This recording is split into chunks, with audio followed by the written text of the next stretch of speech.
Hello students, Assalamu alaikum. Welcome to my spoken English class in Facts Trainings.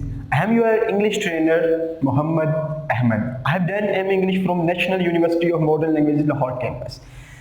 Today I am going to teach you these are short words and long words. Students, किसी भी ज़ुबान को सीखने के लिए सबसे पहले हमें उसका सही तलफ़्फ़ुज़ का पता होना चाहिए और इंग्लिश में हम उसको कहते हैं प्रोनंसिएशन। तो ये सब कुछ सिखाने के लिए हमें एक बुक रिकमेंड की जाती है जिसका नाम होता है phonetics and phonology. First of all, what is phonetics? Phonetics, listen to me carefully. I am going to define it. The study of the sound made in the production of human language. The study of the sound made in the production of human language is called phonetics. यानी कि sounds की study को, आवाज़ की study को, pronunciation की study को, तलफ़्फ़ुज़ की स्टडी को फोनेटिक्स कहा जाता है। और फोनोलॉजी क्या होता है? हाउ टू प्रोड्यूस, यानी कि साउंड निकल कहाँ से रहे हैं, अपर लिप्स लगाने से या लोअर लिप्स या टोंग इस्तेमाल करने से, जैसा कि bat. Look at me, bat. My upper lip and lower lip are using. दोनों लिप्स इस्तेमाल हो रहे हैं। तो इस तरह हमें बताया जाता है फोनेटिक्स एंड फोनोलॉजी में कि साउंड्स बोले कैसे जाते हैं।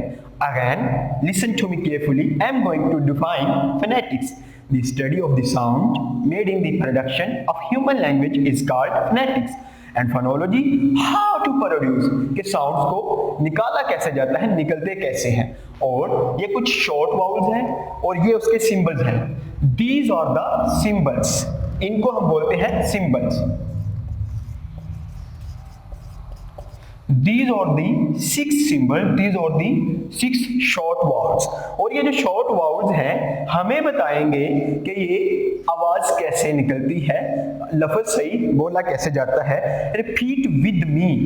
This is based on practice, practice, practice and practice, and you know practice make perfect। जितनी प्रैक्टिस करेंगे उतना आप परफेक्ट होते जाएंगे। अब आपने देखा होगा कि जो क्रिकेट होती है वो हमें जितनी मर्जी देख लें उतनी देर आएगी नहीं जब तक हम खेलेंगे नहीं। तो इसी तरह ये आपने बोलने की प्रैक्टिस करनी है। Okay, let's start. Repeat with me. This sound gives voice as in kill. If we remove K, this sound is ee. If we remove double L, this sound is ee. तो दरमियान में क्या बचा? Ee. So we can say that this sound is ee as in kill, fill, drill. तो इसी तरह आपने ऐसे और वर्ड्स ढूंढने हैं जो कि इस साउंड पे अप्लाई हो रहे हो और मुझे आपने इसकी असाइनमेंट भी देनी है। Number 2, repeat with me. Bat. If we remove ba sound, this sound is at. If we remove ta sound, this sound is at. अगर हम बा को हटाते हैं तो at बचता है और अगर हम टा को भी हटा दें तो दरमियान में at। तो this sound is at, that, let, met।